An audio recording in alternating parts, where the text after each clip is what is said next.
Is a YouTube video really a YouTube video if you are not standing in front of a shelf with toys on it? Not a chance. No way.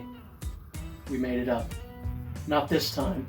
This is my long-awaited video game collection tour. Me and my sons will be taking you through my collection one step at a time. However, this will only be part one. As you know, I like to talk a lot, and I have a lot of games. So part one will be chronicling SNES, Nintendo 64, Switch, and a little bit of some Xbox. Before we get started, I have an addendum to an older video that I made. The video was the collection video of just random video game stuff. I have made some additions and would like to include them. All of these addendums are basically going to be the same thing. Last time in the collection video, I showed a bunch of autographs that I got. This one I literally got, I think, the day after I put that video up. So a bunch of Metal Gear Solid actors were doing signings. I wanted to get this one and Cam Clark, David Hayter and Cam Clark. We're doing one together, but I was like, you know what? I'll just get Snake. So I got David Hayter. He said, Mike, you're pretty good. I love this picture. I don't think it's Yoji Shinkawa, but it is someone who can obviously emulate his style very well. Now, this next one is another Nicole Tompkins signed one. She's done quite a bit of signings recently after Resident Evil 8 came out, but I wanted to get another Jill print, so this one says, Mike, it's me he's after, I'll buy you some time. And then she gave a little star, because she wanted to give everyone stars. I really liked this print, so I got this. So this one's the most recent one I have. Persona 5 was one of the games that greatly helped me cope with 2020, so An was the character that she's the one that kind of captured me the most. Like, I really like An as a character. So when Erica Harlacher, I don't know how to pronounce her name, was doing signings, I knew I had to get this. This one is huge, this print. It's really big, but I really like the print. It says, Mike, I'll steal your heart, and then her signature on, and then there you go. She stole my heart. It's right there. That's my heart right there. So that is the end of the addendums.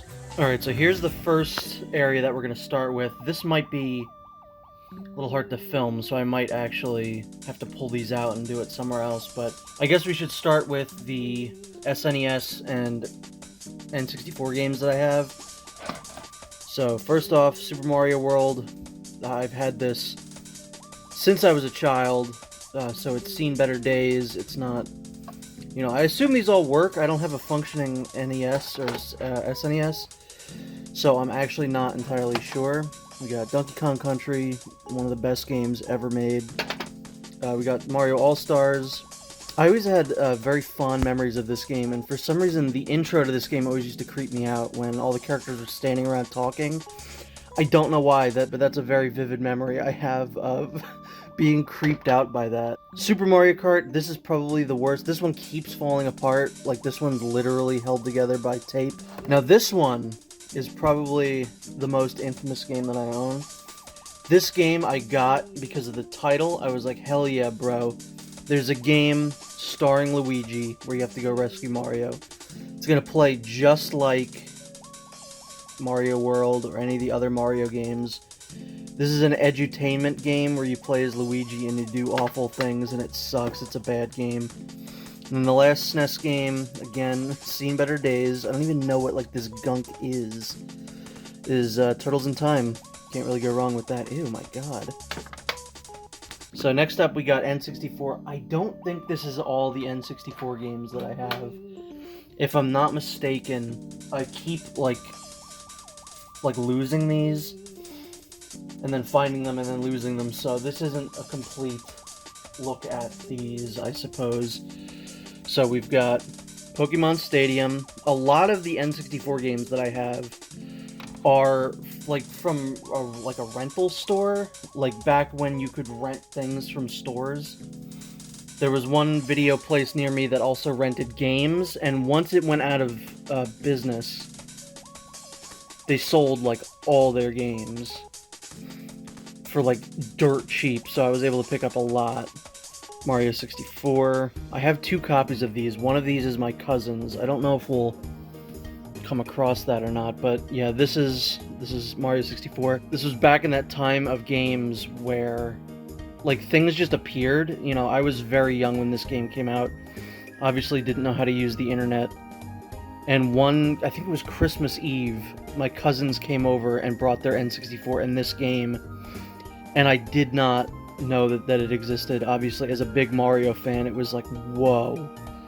Mario Party, fantastic game. I love this series. I know it gets kind of flack, but Mario Party is always a good time for me. These aren't even in order. Yoshi's Story, fine game. I don't think it's like fantastic. Mario Golf, I love this game. I love all the Mario sports games, and especially the ones on the N64. They always just feel so very quaint. We got Paper Mario. This was another one of the rental games, because this has a bunch of save files on it. One is at literally the final boss, and I remember always doing that as a kid. Like, I would start a new game, but I also would like to jump into the final boss just to see if I could do it. Next we got Smash Brothers, again, absolute classic, can't go wrong with this one. I think in terms of vibes and mood, this one's probably the best, but obviously they just kept getting better as they went on. Yeah, this is definitely an incomplete look here because, yeah, there's a bunch of other games that I have that I don't know where they are. This is my cousin's copy. I always remember because it was hard to get into the console because it had the, it looked like it was burned or something. So here we have Mario Party 3, which is the best Mario Party, still has not been outdone, and Mario Party 2, which I like for the costume gimmick. And yeah, at the very least, I know I'm missing Mario Tennis, which is somewhere around here, but I don't know where. And did I get Mario Kart 64? Yeah, I don't know where that one is either. That's really bizarre. I don't know where those went. So now what we have here is a collection. This used to be somewhere completely different. Now it's over here. This is going to be kind of difficult to show. So first off, we got some Game Gear games. We got Sonic Chaos. We have the hardest video game in the world, Sonic the Hedgehog 2 for Game Gear. This drove me insane as a child. I literally don't think I've ever beaten the first boss, where you're in a pit and... Oh, this isn't a Game Gear game, but that's Game & Watch Gallery 3. There you go. So obviously this is all my Sonic stuff, so let's just pull these out. The very first Sega console I owned was a Dreamcast, so you're not going to be seeing like Sonic 1 and 2 and stuff like that in cartridges. I never played those on a cartridge. The first introduction to Sonic that I had was on the Sega Pico. I don't have those anymore because I was literally a toddler. But I played all the Sonic games on the PC when they released in like Sega Smash Packs and stuff like that. So we've got the Sonic Mega Collection. This has a bunch of games, a ton of games. Basically all the ones that you would want. 1, 2, 3, and Knuckles, 3D Blast, Spinball, and Mean Bean Machine. This I had when I was a kid. I loved this. I was a big GameCube guy, and obviously a big Sonic guy, so this came fairly naturally. I eventually lost this or traded it in or something. I got this 2019 at Too Many Games, very cheap. Very good condition. It has the manual and everything. Now this one, when this was coming out, I was so excited for this. This is the Sonic Gems collection, not only because I think it has a really cool cover, but because it has Sonic CD, which is cool. I'd never played that as a kid. Sonic R, which was another one of those games that I played on the PC that I absolutely love. Still love to this day. I think the game's good.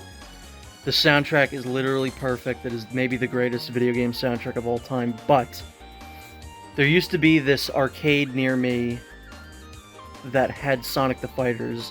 It ruled. I loved playing it in the arcade, in the actual arcade. And then when they announced this, I was like, oh my god, that's that game I used to play. So yeah, this was cool, actually getting to see all that. And this one, just great vibes in the menus and stuff.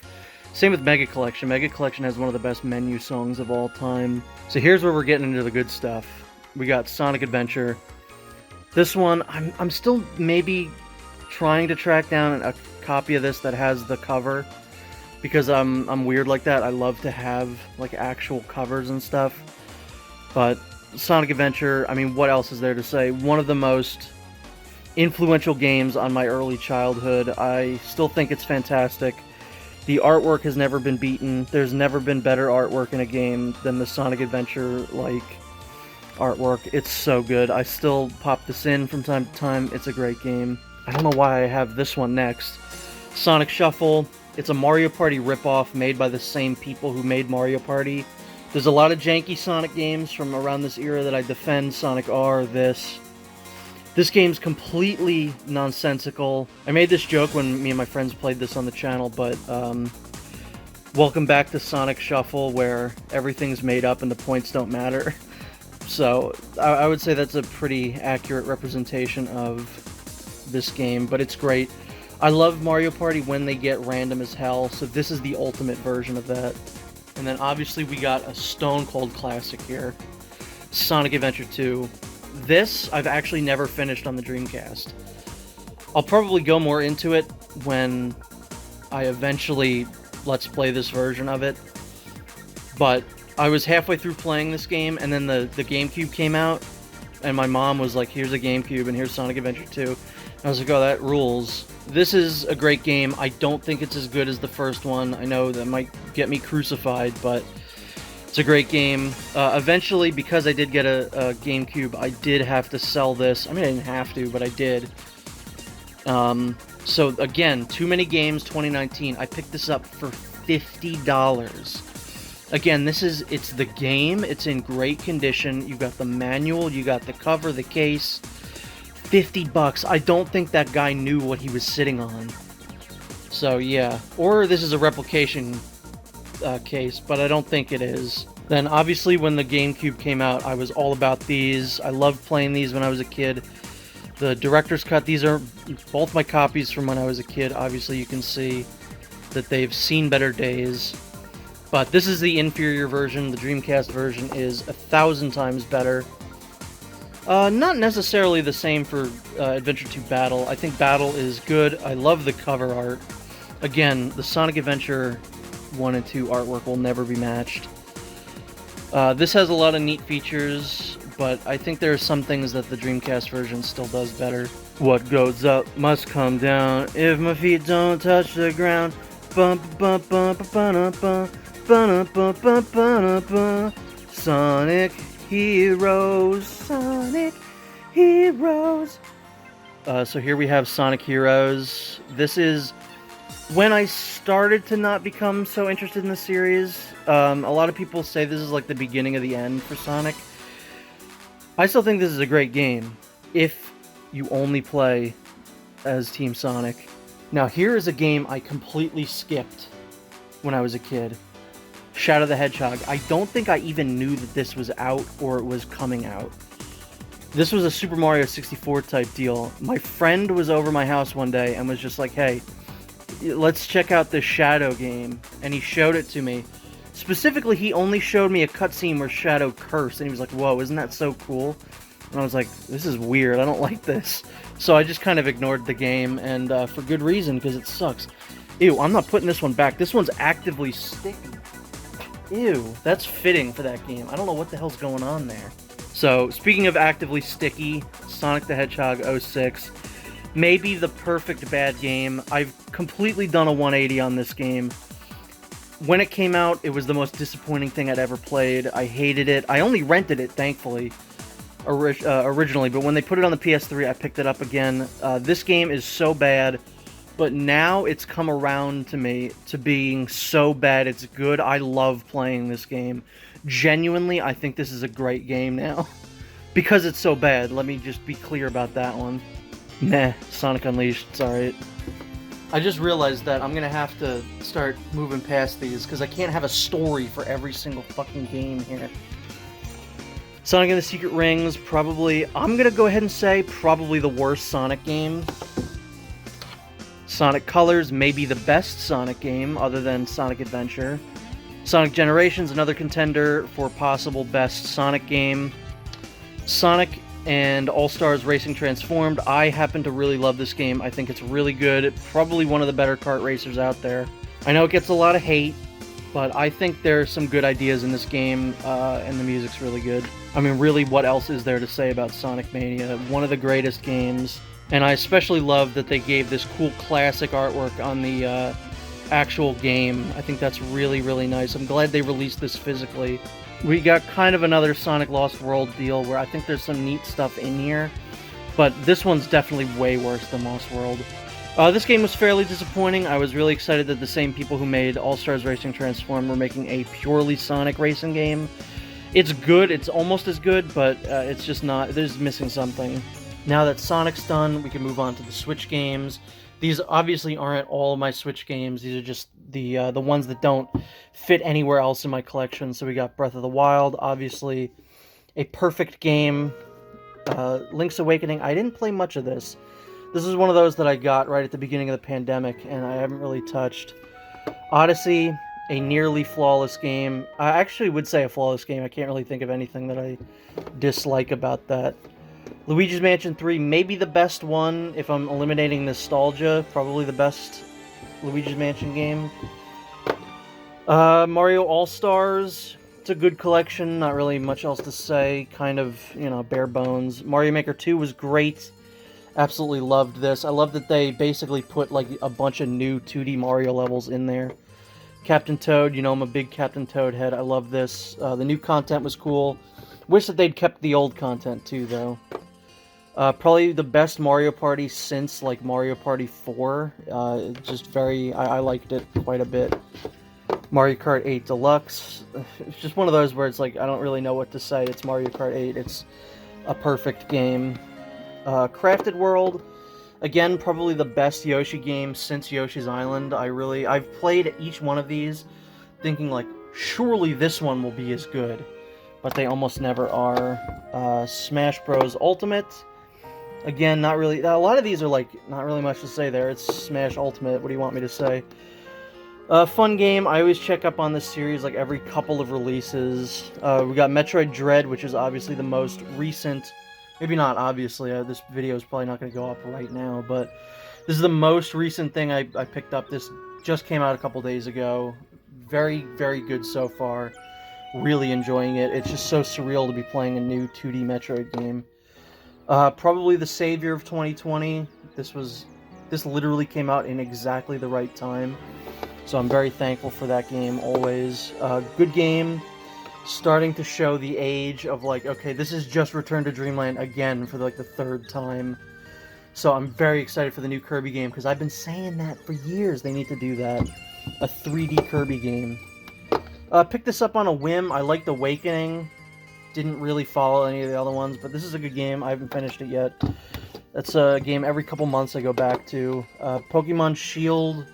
I'm not going to say anything, because no matter what I say, people are going to get mad. So, I'm gonna just ignore that for now. I liked this. I thought it was cute. I liked the Pokeball controller. Wonderful 101 Remastered, probably one of the most underrated Wii U games. Obviously, I love Platinum. I love Hideki Kamiya, so this is a great game. Speaking of Platinum, we got Astral Chain, which is great. I think it's a little too long. I think it's about 10 hours too long. It's probably the longest Platinum game. Platinum games should be about 8 hours long, always. Disaster Report 4, I got on the PS4, downloaded, and then the price of it shot up physically. So I was like, okay, this is still reasonably priced. I just wanted to get a physical release of this game somewhere. Runs like shit on the Switch, but at least I have a physical copy. One Piece Unlimited World Red Deluxe Edition. Again, this was released digitally here, so I wanted it physically. That was a fun game.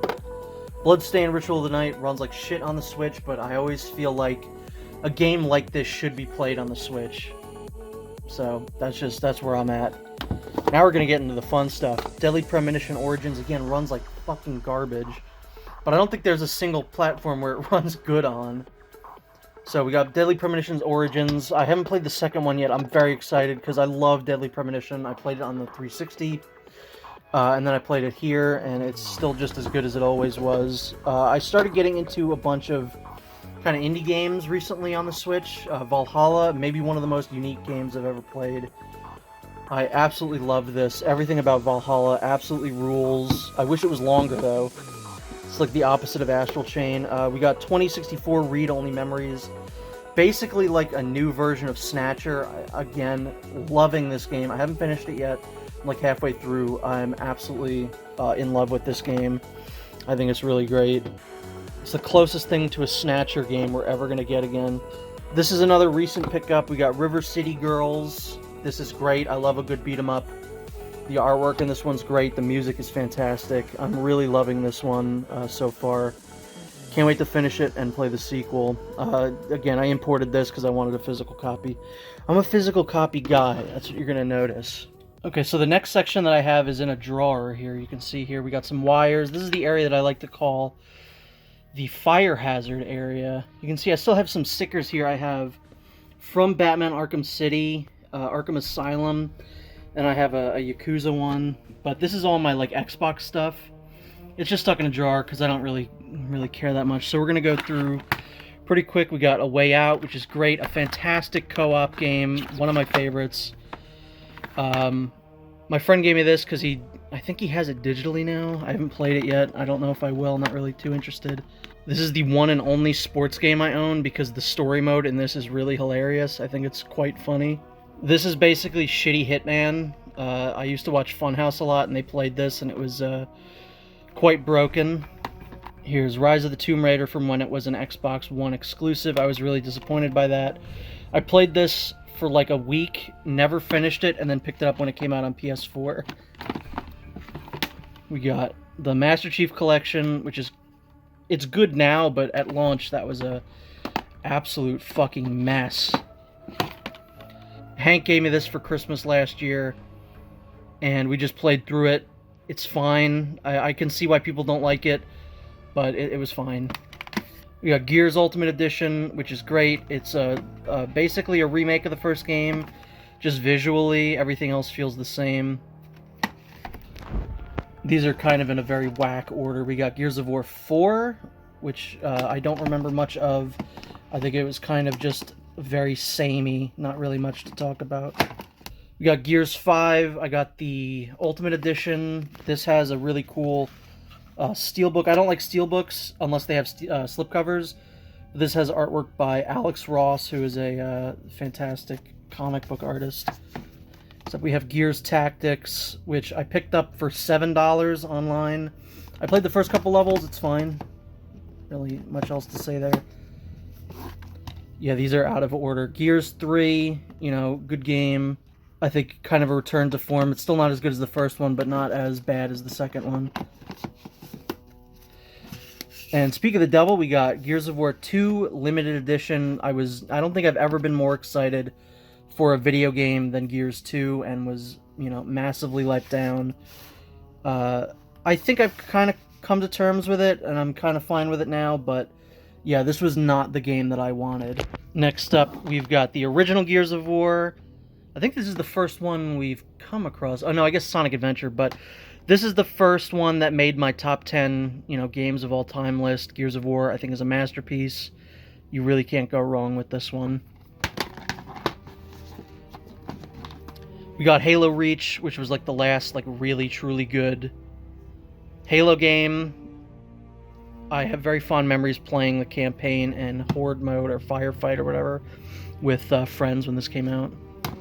Marvel Ultimate Alliance, this was a game I got when it came out. I think this and Dead Rising were the two first games I ever got for the 360. So this has been with me for a while. I still think this game is great. Jurassic Park the game, I picked this up when Fallen Kingdom was coming out. I figured a playthrough would be fun of this. This game is fucking whack. Not much to say here. I picked it up. I've never played it.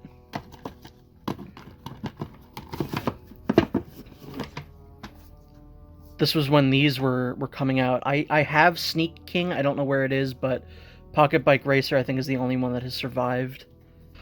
Skate 3, just a fun game to fuck around in. I've never actually done anything else in this game other than just fuck around. Next up, we got Peter Jackson's King Kong, the official game of the movie. This is maybe the best licensed game ever made. I think it's great. I played this a ton on the GameCube, but then when the 360 came out, I got this, and it looks You know, it looks slightly better, but it's just good. This is backwards compatible now, which is nice. Grand Theft Auto 4, I have the episodes from Liberty City. Again, this is backwards compatible, which is why I have it on the 360. I played this a shit ton when this first came out. And just last year, you know, when we're all looking for stuff to do, I just picked this up and played through this. I wanted to play through Ballad of Gay Tony because I think that's the best part of Grand Theft Auto 4 because it's actually fun. These two are just like drab, very kind of, I'm going to just say dull, not very inventive or unique, but Ballad of Gay Tony is a ton of fun. Alright, so next up we got some Xbox original games. We got Shenmue 2, I have Shenmue 1 on the Dreamcast, but Shenmue 2 on the Xbox. We got The Punisher, probably one of the all-time greats. This is a fantastic, probably one of the all-time greats. This is a fantastic little game. I think that, yeah, this is backwards compatible, at least on the 360. I don't know if it's on the Xbox One, but this was by the Volition, or by Volition before they did, like, Saints Row and stuff. But this is fantastic. Absolutely worth a play if you've never played it before. Now, these next games are not... They're not mine. I guess they're technically on loan. But the friend that gave these to me, I have not spoken to in like a year, basically since the pandemic hit. So who knows? I guess these are mine now. Star Wars Obi-Wan. Me and that same friend did a playthrough of this. If you want to see someone's mental health deteriorate in real time, watch that playthrough. That's one of my favorites to revisit because this game is really just terrible. These are in bad condition because I think their dog ate these. I think literally that's what happened. So Republic Commando, again, we did a playthrough of that. I don't remember much of this. I think it was kind of boring, honestly. We sat down in 2 sittings and played this, so that might impact my remembering of it. This is that friend's favorite game of all time. He finally, you know, he wanted me to play it. So I played like a little bit of it and it was fine. I don't like the turn-based combat. Obviously I like BioWare and I liked Star Wars. But yeah, I just couldn't get into it. They're remaking it. Maybe I'll try that one out or play the Switch port. I haven't touched it. This is not, you know, seen better days. Again, we did a playthrough of this when we did our Star Wars marathon and this one's at least, like, fun.